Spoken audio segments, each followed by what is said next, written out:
Hi, I'm Jim Goddin, Head of Circular Economy at thinkstep-anz. Welcome to my summary of Day 2 of the Ellen MacArthur Foundation's annual summit, which today focused on growth in a circular economy. The circular economy is of course highly disruptive, as it involves redesigning products, restructuring supply chains, and shifting the economic models at play, often over longer time frames than business is used to. So it was great today to be able to hear from financial leaders from Morgan Stanley and BlackRock on the shift in investment towards circular businesses. It was also great to hear from large businesses such as H&M, PVH and IKEA on how they've shifted their focus to overcome barriers to the circular transition. You can catch up on Day 1 in my previous video, and please join me tomorrow for a summary of the final session of the summit. As with Day 1, the session opened with a conversation with Dame Ellen MacArthur, this time with Wolfgang Blau, the former Global COO at Conde Nast and a visiting fellow at Oxford University.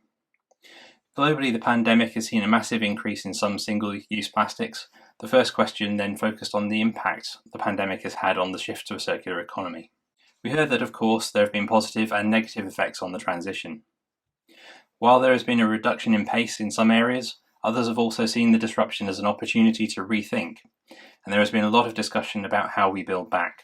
We heard that for many, the circular economy is now a core component of their recovery plans, and that we can expect to see a far greater focus on restorative and regenerative production and on value creation as a result. For me, it was great to hear the question of who is likely to lose as part of the shift to a circular economy.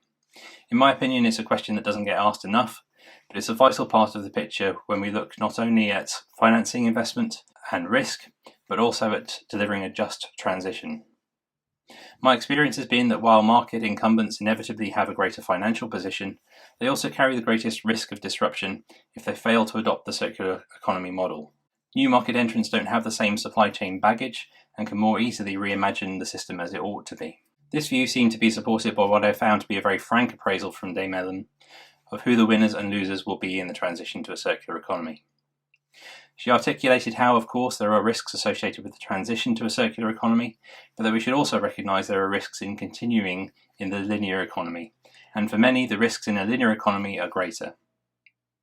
She highlighted how we've already seen the risk of stranded assets as we shift from carbon-based fuels to renewables, partly as a result of technological change, but also as a result of investor action driven by concern over climate change. Might we also see something similar when it comes to the circular economy, given that how we make and use products accounts for as much as 45% of our climate impacts?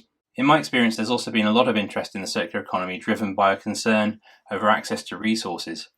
For some sectors, circularity might be the best way to shelter themselves from future price increases as demand for resources outstrips supply and as ore grades continue to decrease. On policy, we heard how effective policy supports the level playing field needed to enable the mass transition to a circular economy and to overcome barriers that can't be addressed by companies acting in isolation. Perhaps the most interesting takeaway for me was the comment by Ellen that we need to understand what good growth looks like. In the discussion between the Foundation's Jocelyn Blériot and Carolina Schmidt, the Minister of the Environment for Chile, we heard how Chile has adopted circularity as an integral part of their Paris climate change commitments. Chile has recognised that reaching net zero will mean addressing that 45% associated with the way they produce and consume products. For me, it was also great to see how they have linked their circular economy agenda very firmly to their social agenda. There was a recognition that while more wealthy consumers consume the most resources and produce the most waste, those with less tend to live where the materials are produced and where the waste ends up. The circular economy is then not only an opportunity for job creation through services such as recycling, but an opportunity for greater social equity, as many of us working in the field will already know. We also heard how the circular bioeconomy is seen as a central component of Chile's circular economy transition, and how this is seen as one way to drive the improvement in both biodiversity and soil regeneration. My highlight from the session was the need highlighted by Carolina to collaborate and to bring together the agendas of ocean health, biodiversity, climate change, the Sustainable Development Goals, and the circular economy. For me, the circular economy has always been a systems optimization challenge, and the recognition of this is one of the reasons I joined the team at ThinkStep. We then heard from a range of business leaders from companies like IKEA, Nestle, Walmart, Danone, Philips, H&M, Arup, Intesa Sanpaolo, and Unilever in a series of video shorts. The main takeaways for me were the role of the circular economy as part of delivering climate change objectives, the need to start measuring abundance as part of our activities, a focus on value creation and the transformation of supply chains, and a desire to collaborate and work together as part of this transition. We then moved on to a fascinating interview between Judith Evans, the consumer industries correspondent for the Financial Times, Paul Bodner, the global head of sustainable investing at BlackRock, and Audrey Choi, chief marketing and sustainability officer at Morgan Stanley. Here the session focused on the role of investment and the shift towards sustainable investing.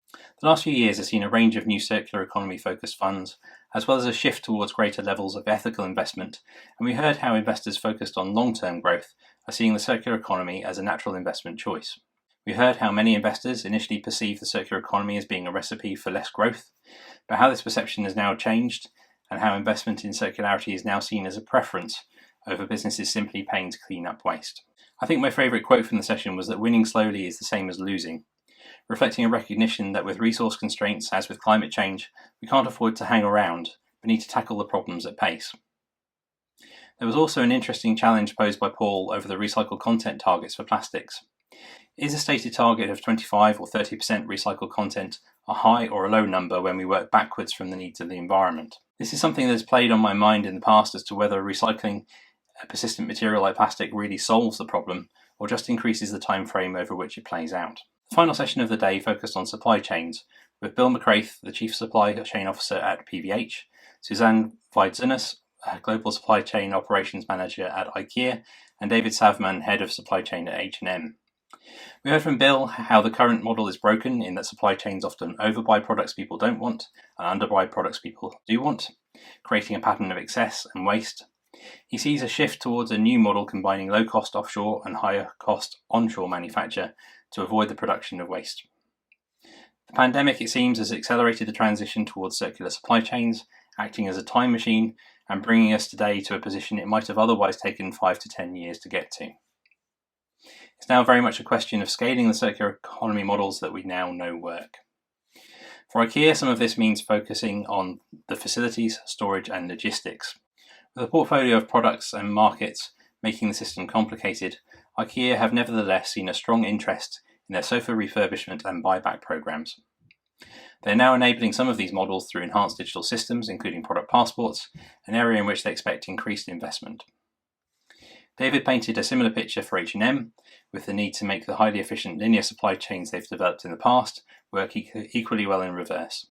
For me, the two main challenges presented were knowing what is coming back and when, and the need to design products for circularity up front to enable efficient recovery of value later on. Design for the circular economy is something close to my heart and an area I've worked on extensively. It's widely recognised that 80% of the environmental impacts of products are determined at the design stage, and hopefully we'll see a greater focus on this moving forwards. Join me again tomorrow as the annual summit concludes for my coverage of day 3. See you there.